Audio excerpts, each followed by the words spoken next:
Hello my dear students, welcome back channel चतुर्थ श्रेणी पिला माने। आज आम तुम जो हाफ इयरली एग्जाम बा समेटिव असेसमेंट 1 हवा को जाउची तो तार गणितर गोटे प्रश्नपत्र आज आम ये भिडियो डिस्कसन करवा जहाँकि तुम एग्जाम बहुत ही हेल्पफुल हम। ठीक अच्छे, तो तुम मैंने एथरू जापर तुम क्यों टाइप सब क्वेश्चन आसुची। ठीक अच्छे, तुम मैंने जदि एबे से टाइप क्वेश्चन सब प्रैक्टिस कर तुम मैंने एग्जाम रे बहुत ही भल कर। ठीक अच्छे, देख तुम मैंने एठारे तो लिखाई छात्र छात्री नाम तुम मैंने एठारे तुम ना लिख तापर तुम एठारे विभाग लिख सेक्शन लिख तो एठारे तुम रोल नंबर लिख तापर एठारे तुम तारीख लिख। तो प्रत्येक प्रश्नर मूल्य प्रश्नर डाहाण पाखरे दि जाइए और प्रत्येक प्रश्न तले बा निकटरे थिबा खाली स्थान रे तुम मैंने तार उत्तर लिख। तो देख प्रश्न गुड़िक सब क्यों टाइप आसे। तो 1 नंबर क्वेश्चन रही देख करे इंग्राजी बड़ अक्षर एम रे केतोटी रेखाखंड अच्छी। तो एम रे केतोटी रेखाखंड अच्छी, गोटे दुईटा तीनटा चार्टा, तो 4टी रेखाखंड अच्छी। तो ऑप्शन आई भी रे अच्छी 4। तो ये 4 घरे ठीक चिन्ह दब। ख नंबर प्रश्न 1569 संख्यार 5 रो स्थानीय मान केते। तो 5 रो स्थानीय मान केते 1 10 100 तमाने 500। तो देख ऑप्शन थर्ड आई रे अच्छी 500, तुम एटा लिखिबो ठीक चिन्ह दब हैला। तो यही टाइप रे तुम सब बहुत ही सहज सरल प्रश्न आसीबो। तुम माने जदि प्रैक्टिस करिथिबो बहुत ही भल रिजल्ट करिवो। ठीक अच्छे, गरे रही देख क ख ग घ एक की प्रकार चित्र। तो देख यार 4 बाहुर दैर्घ्य सब सामान देखा जो चतुर्भुजर 4टी बाहुर दैर्घ्य सामान ताको आमे कौन कहती ताको वर्ग चित्र कह जाए। तो एटार तुम ठीक चिन्ह दब। घ नंबर 1450 रु अधिक 75 संख्याटी केते। तो 1450 रु 75 अधिक तामाने 1450 रे 75 मिसेब। तो 75 मिसेले केते हबो ना 1525। तो यहाँ हम तार उत्तर। तो ये घरे ठीक चिन्ह दब। तापर देख 1 नंबर क्वेश्चन रही गोटे शीर्ष संख्या केते। तो गोटे त्रिभुजर 3टी शीर्ष अच्छी है। तो यहाँ त्रिभुज, तो जब यहाँ त्रिभुजर ना हुए क ख ग त्रिभुज, तो क गोटे शीर्ष बिंदु, ख गोटे शीर्ष बिंदु, ग गोटे शीर्ष बिंदु। तो यार 3टी शीर्ष बिंदु अच्छी। तो ये 3 घरे ठीक चिन्ह दब है। तापर देख 2 नंबर। तो 2 नंबर क्वेश्चन रही बंदनी मध्यरु सठिक उत्तरटी बाछि शून्य स्थान पूरण कर। करे रही प्रश्न देख गोटे आयत चित्रर परिसीमा 2 गुणन लंब युक्त पंचौड़ा। तो यहाँ लिख देख अच्छी प्रस्थ लंब उच्चता है। तो यहाँ तो देख लंब तो लिखा हेनी है। तो लंब आ गोटे हूँ कौन प्रस्थ। तो यहाँ लिख प्रस्थ है बा दैर्घ्ययुक्त प्रस्थ। ख नंबर 50 100 जे डैश 1000। तो 50 100, तो 50 100 पाई 2टा शून्य। तो यहाँ केते हजार हो 5000। तो यहाँ लिख 5000। तो तापर देख ग नंबर क्वेश्चन रही 1376 रे 500 मिसाइले डैश हेब। तो 500 मिसिले केते हो। तो 500 मिसिले 1876 हो। तो उत्तर देख यहाँ हो। तो यहाँ लिख 1876। तापर घ नंबर 1 वर्ग क्षेत्रर बाहुर दैर्घ्य 4 सेमी हेले तो यार परिसीमा केते। तो वर्ग क्षेत्रर परिसीमा सूत्र कौन 4 गुण प्रत्येक बाहुर दैर्घ्य तमाने 4 गुण 4 तो है 16 सेमी। तो यहाँ लिख 16 सेमी। तो तापर 1 नंबर 2875 अंक मानकर समष्टि केते। तो अंक मानकर समष्टि माने 2 मिशाण 8 मिशाण 7 मिशाण 5। तो मिसई देले केते हबो 8 2 10 10 7 17 है 17 5 22। तो लिखिबो केते एठारे तो 22 बुझी पारलो। तापर देखो 3 नंबर क्वेश्चन। तो 3 नंबर क्वेश्चन रही ठीक उत्तर पाखरे ठीक चिन्ह भूल उक्ति पाखरे भूल चिन्ह दब है। तो करे क्वेश्चन रही कौन देख 4850 रे 8 रो स्थानीय मूल्य केते। तो स्थानीय मूल्य केम जानिबो 1 10 100 तो 8 रो स्थानीय मूल्य 800 है। तो यहाँ ठीक अच्छी तो यहाँ ठीक चिन्ह दब। ख नंबर 4522 हूँ बड़ का ठारू ना 987 ठारू तो यहाँ भी ठीक चिन्ह अच्छी है। तो यहाँ ठीक चिन्ह दब।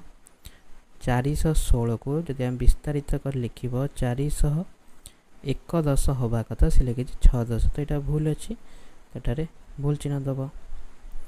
घ नंबर 3 अंक विशिष्ट बृहत्तम संख्यारू 4 अंक विशिष्ट क्षुद्रतम संख्या वियोग कले वियोगफल 1 हम। 3 अंक विशिष्ट बृहत्तम संख्या ठारू से कही 4 अंक विशिष्ट बृहत्तम संख्या फेरले तो यहाँ भूल अच्छी है। ओ नंबर 3574 अंक गुड़ी को नहीं गठित बड़ संख्याटी हूँ 7543 तो सबुठ बड़ माने बड़ रहा 7 5 4 3 ठीक अच्छे तो यहाँ ठीक चिन्ह दब। तापर देख 4 नंबर। तो 4 नंबर क्वेश्चन रही प्रत्येक प्रश्नर उत्तर कोठरी मध्य लिखिब। ये कोठरी मध्य उत्तर गुड़िक लिखिब। कर रही आयत घन र धार संख्या केते। तो आयत घनर धार संख्या केते तो तुम माने तो करिथिबो तुम माने बही रे पढ़िथिबो। तो आयत घनर होची हमर केतोटी धार तुम माने एठू मध्य गणिकी लिखि परिबो ठीक अछि। तो आयत घनर केतोटी धार देख 4 4 8 4 12 4 16 है सॉरी 1 2 3 4 एपटे 4 एपटे 4 12 तो आयत घनर 12टी धार अच्छी तो लिखिब। ख नंबर 5 10 3 10 ठारू केते अधिक। तो 5 10 हूँ केते 50 3 10 हूँ केते 30 तो फेड़ी देले केते हबो 20 तो 5 10 टा 3 10 ठारू 20 अधिक। ग नंबर 89 रे केते जोग कले जोगफल 2 अंक विशिष्ट बृहत्तम संख्या हबो। तो माने कौन करिवो 2 अंक विशिष्ट बृहत्तम संख्या केते 99 ता देहरु तमे 89 वियोग करिवो। तो वियोग कले केते हबो तो देख 9 9 कटि गला तो एबे केते 10 तो उत्तर हबो 10 है। घ नंबर शतक घरे 4 एकक घरे 5 थिबा संख्याटी केते। देख शतक घरे 4 एकक घरे 5 तमन 10 घरे 0 रहइबो तो संख्याटी 405। व नंबर 8097 रे 8 और 9 मध्य कहार मूल्य अधिक। देख यहाँ देख 1000 स्थान रे अच्छी 1 10 100 1000 किंतु 9टा अच्छी 10 स्थान रे तो 8 रो मूल्य अधिक हम। तापर देख 4 नंबर क्वेश्चन रही 1000 स्थान रे 5 शतक स्थान रे 4 एकक स्थान रे 8 थिले संख्याटी केते। देख एकक स्थान रे 8 दशक स्थान रे किछि देइनी ता माने दशक स्थान रे 0 होबो। शतक स्थान रे 4 देइछि त माने शतक स्थान रे 4 1000 स्थान रे 5 तो संख्याटी केते ना 5408। 6 नंबर गोटिए वर्गाकार पढ़ियार दैर्घ्य 10 मीटर हेले परिसीमा केते। तो वर्गाकार पढ़ियार दैर्घ्य देइछि 10 मीटर परिसीमा सूत्र को ना वर्गचित्र परिसीमा सूत्र हो 4 गुण प्रत्येक बाहु तो माने 4 गुण 10 तो कथा 40 मीटर हम। ज नंबर 7 खंड विशिष्ट टैनग्राम रो केतोटी चतुर्भुज अच्छी तार उत्तर तुम मैंने लिखिबो है।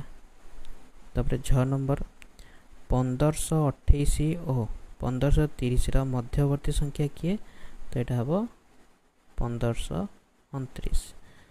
तापर देख 5 नंबर। तो 5 नंबर क्वेश्चन रही शतक घरे 4 और दशक घरे 3 थाई 4 अंक विशिष्ट 2टी संख्या लिखिब। शतक घरे 4 और दशक घरे 3 देख शतक घरे 4 दशक घरे 3 तो मझे तुम लिखिपर जेकोसी संख्या सॉरी जेकोसी अंक है सॉरी सॉरी तो ये भूल है शतक घरे 4 दशक घरे 3 अच्छी है तुम ये एकक घरे किसी लिखिपर जमी 431 आ गोटे सेवा लिखिपर 432 है तो तापर देख ख नंबर क्वेश्चन रही गोटे आयताकृति चट्टाणर दैर्घ्य और प्रस्थ यथाक्रमे 18 मीटर और 16 मीटर ता माने दैर्घ्य 18 प्रस्थ होची 16 चट्टाणर परिसीमा निर्णय करिवो हैला तो चट्टाणर दैर्घ्य देछि 18 प्रस्थ देछि 16 तो परिसीमा सूत्र कौन ना दैर्घ्य देख परिसीमा सूत्र होची कौन ना 2 गुणन दैर्घ्य युक्त प्रस्थ तो लिखिब 2 गुणन 18 युक्त 16 तो 18 16 मिसी गले तो 8 14 रु 4 नेला 1 2 1 3 34 तो 34 दुने है 68 तो आयताकृतिर चट्टाणर परिसीमा केते हम 68 मीटर तापर देख ग नंबर क्वेश्चन रही गोटे विद्यालय रे 700 जन बालक और बालिका पढ़ती सेमानंक मध्यरु 399 जन बालिका थिले 22 जन बालक पुणी नाम लेखाइले तेबे वर्तमान विद्यालय रे बालक संख्या केते हैला तो माने प्रश्नर उत्तर करिवो तापर देख घ नंबर रही एतिक 5 4 8 0 को नहीं 4 अंक विशिष्ट बृहत्तम संख्या और क्षुद्रतम संख्या लिख तो बृहत्तम संख्या लिखिब तो प्रथमे बड़ जमती 8 पर 5 तापर 4 तापर 0 तो सान जो लिखिब सान ठू आरंभ कर तो सान तुम ये 4 0 हम कि 0 लिखी हेनी बाम पटे तो 4 रु आरंभ कर 4 0 5 8 तो आंक ठार सान लिखी हेनी कि आंक ठार आउ बड़ लिखी हेनी ठीक अच्छे तापर वो नंबर 4 अंक विशिष्ट एक संख्या लिख जार अंक मानकर समष्टि 12 हेबो हैला तुम 4 अंक विशिष्ट एक संख्या लिखिबा जार अंक मानकर समष्टि 12 हेबो तो देख धर गोटे ला 4 गोटे ला 5 तो इला 5 4 केते 9 9 1 10 11 12 तो ही गला 2 1 3 3 इला 9 9 3 12 तो यही संख्याटी तार अंक मानकर समष्टि 12 हो तुम ये अन्य संख्या चाहिए लिखिपर तापर देख 6 नंबर क्वेश्चन रही दुईटी संख्यार जोगफल 6666 बड़ संख्याटी एतिक सान संख्याटी केते तो जोगफल रु कौन कर तो जोगफल रु ये बड़ संख्याटी को फेड़ है तो 5623 फेड़देले तो माने सान संख्याटी पाइब ठीक अच्छे तापर देख 6 नंबर क्वेश्चन रही जेकोसी संख्यार पूर्ववर्ती संख्याटी सही संख्यार परवर्ती संख्या ठारू केते कम तो जेकोसी संख्यार पूर्ववर्ती संख्याटी तो देख मन कर 5 तो 5 रो पूर्ववर्ती केते हम 4 तो ये पूर्ववर्ती संख्याटी यही संख्यार परवर्ती आठार परवर्ती केते 6 परवर्ती संख्या ठारू केते कम 6 रु एटा केते कम तो 2 कम तापर ज नंबर गोटे त्रिभुज रे केतोटी रेखाखंड थाए से गुड़ी को त्रिभुजर कौन कह जाए तो देख गोटे त्रिभुजर 3टी रेखाखंड थाए तो ये गोटे रेखाखंड ये गोटे रेखाखंड ये गोटे रेखाखंड ये रेखाखंड को कौन कह जाए तो ये रेखाखंड को त्रिभुजर बाहु कह जाए ठीक अच्छे तो देख यहाँ हूँ गोटे प्रैक्टिस क्वेश्चन तो यहाँ कौन सी रियल क्वेश्चन नुह है तो जदि तुम मैंने रियल क्वेश्चन देखापी चाहूच तो मैंने चैनल को सब्सक्राइब कर दियो ठीक अच्छे।